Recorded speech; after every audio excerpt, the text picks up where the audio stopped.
Hello, जय हिंद। स्वागत है आपका हमारे यूट्यूब चैनल पे। आज जो बच्चों ने सवाल भेजा है वो आपका प्रतिशत चैप्टर से जो वोट पे आधारित सवाल होता है, जो चुनाव होता है और उसमें जो आपका वोटिंग होता है उससे संबंधित सवाल है। और ये काफी अच्छा सवाल है। अगर हम जनरल कंपटीशन की बात बोले तो ऐसे सवाल अक्सर किसी न किसी एग्जाम में पूछे जाते हैं। तो आइए देखते हैं सवाल क्या कहता है। तो सवाल कह रहा है कि ए और बी ने किसी चुनाव में प्रतिद्वंदता की। 3/5 मतदाताओं ने ए के पक्ष में वोट डाला, जो कि बी से 200 अधिक वोटों से विजयी हुआ, जबकि 1/3 मतदाताओं ने बिल्कुल वोट नहीं डाला। मतदाताओं की कुल संख्या कितनी थी? आपका ऑप्शन दे रखा है 700, 1500, 1750 और लास्ट ऑप्शन है 1525। ठीक है, और एक लास्ट में दे रखा है इनमें से कोई नहीं।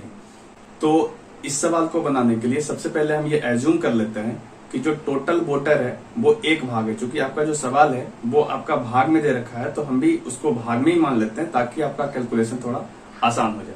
देखिए, हम क्या कर रहे हैं कि अगर हम ये मान लें कि जो कुल वोटर है,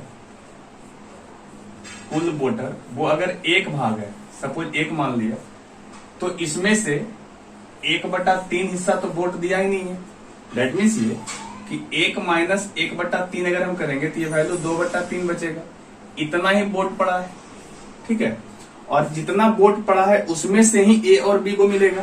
तो देखिए, ए को क्या मिला है और बी को क्या मिला है, वो सवाल दे रखा है कि जो ए को वोट मिला है वो जितना वोट पड़ा है यानी 2/3 पड़ा है, इसका 3/5 वोट पड़ा है। ठीक है, जितना भी वोट पड़ा उसका 3/5 भाग ए को वोट मिला।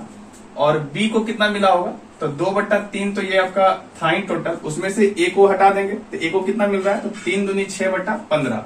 इसको हम 6/15 यहां से हटा देंगे तो पता चल जाएगा। देखिए कितना आ रहा है, ये वैल्यू 15 आया, और ये आपका 5 दूनी 10 और -6 करेंगे तो ये वैल्यू आ जाएगा 4/15। ठीक है, और ये आपका आ रहा है यहां से 6/15। तो आप खुद देखिए, ए को जो है 6/15 वोट मिला है और बी को 4/15 वोट मिला है।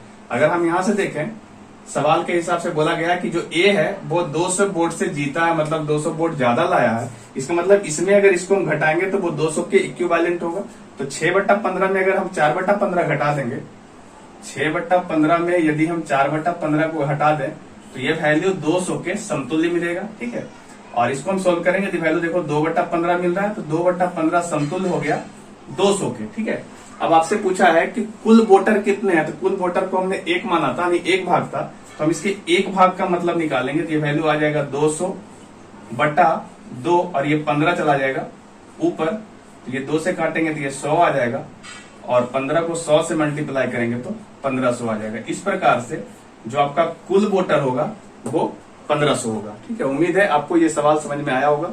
अगर आपका भी कोई ऐसा सवाल है तो हमारे दिए हुए व्हाट्सएप नंबर पे भेज सकते हैं। जो भी इसका सही सॉल्यूशन होगा वो आपको जरूर प्रोवाइड कराएंगे। अगर आप चैनल पर नए हैं तो चैनल को सब्सक्राइब कर सकते हैं और अपने फ्रेंड सर्कल में शेयर कर सकते हैं ताकि और बच्चों का सवाल मेरे पास पहुंच सके। आज के लिए इतना ही, हम मिलेंगे नए वीडियो में, तब तक के लिए जय हिंद।